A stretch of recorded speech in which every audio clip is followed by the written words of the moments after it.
Well, welcome back. Every other week, we'll spotlight a different small town in the Dakota News Now viewing area. Now, just south of Watertown lies what's known as a hidden treasure in South Dakota, where residents show the true meaning of community. It's Castlewood, like a local. The city of Castlewood is facing severe damages after a tornado swept through their city. Yesterday's storm destroyed multiple houses and the school in Castlewood. The community of Castlewood continues to rebuild following a tornado that ripped through the community this past spring. On May 12, 2022, an EF2 tornado barreled through the small town of Castlewood, destroying everything in its path, including multiple homes and damaging parts of the school. If the tornado never happened, Castlewood would still be a welcoming, thriving community.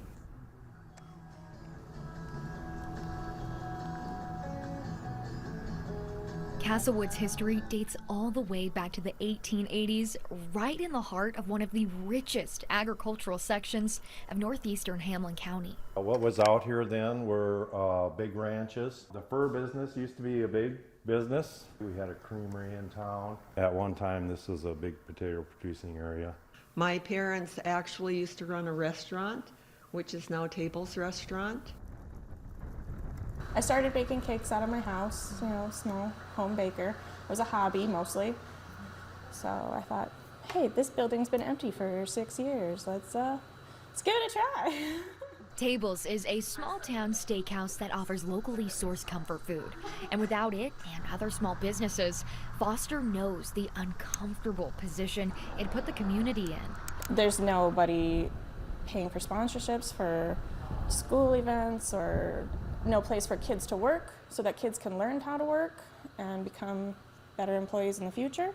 Locally owned businesses like Tables serve as the backbone for their communities. This is the best food. It's so consistent. Every time we come here, we have a good meal. And Foster says struggles from rising prices and unemployment rates have made it difficult for small businesses to stay afloat. That's why support from locals and out-of-towners is crucial. They want to keep it vital. They want to keep it going. They want to, new people to move in. They want new businesses. Just like its humble beginnings, Castlewood continues to change and grow. If I would have looked back 5 years, 10 years, would I have thought we had this or that? And we do, such as a wellness center, that's, can support itself. And that, to me, that's an accomplishment that I thought we would never get there. And many referred to the town as a bedroom community to Watertown, housing those who work just a few miles up Highway 81. And looking back 3 years now, people they stayed. They rebuilt, they fixed up their houses.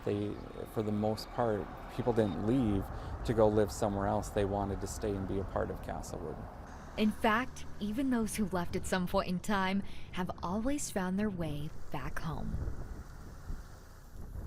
So Richard and I were classmates in Castlewood. It's just where I grew up. Me and my best friend, we would walk all over town, ride bikes all over town. But you always go off to the bigger town. And I had an opportunity to buy my grandparents' house. Just made sense that we would raise our family in Castlewood. And a lot of kids that leave Castlewood for school end up back in Castlewood.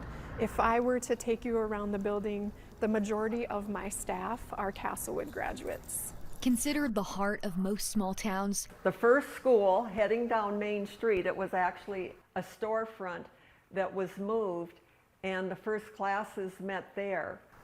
A rotunda school here was built in 1884, and as enrollment quickly grew, in 1905, we built this brick school building. 2022 happened, and we had the destruction to what was this portion of the building, and my first year as an administrator was the year that the tornado hit. Previously the principal and now the superintendent, Angela Kessler has had a front row seat to changes at the school and watched the community come together for its youngest residents. There's never a shortage of people willing to donate for the kids. If we need a meal, if we need a charter bus, if we need uniforms or anything, you know, the community pours into these kids. Over the last few years, Kessler says enrollment has even increased roughly 60 to 70 kids. There's just a lot to be proud of in this school. We have great sports programs, we have great fine arts programs. Is the correct definition according to the periodic table. Our kids excel academically, so there is not a shortage of people that don't recognize that and want to be part of it, even if they're not originally from Castlewood. And each fall, students get to leave their mark on the town at homecoming by painting their names down Main Street.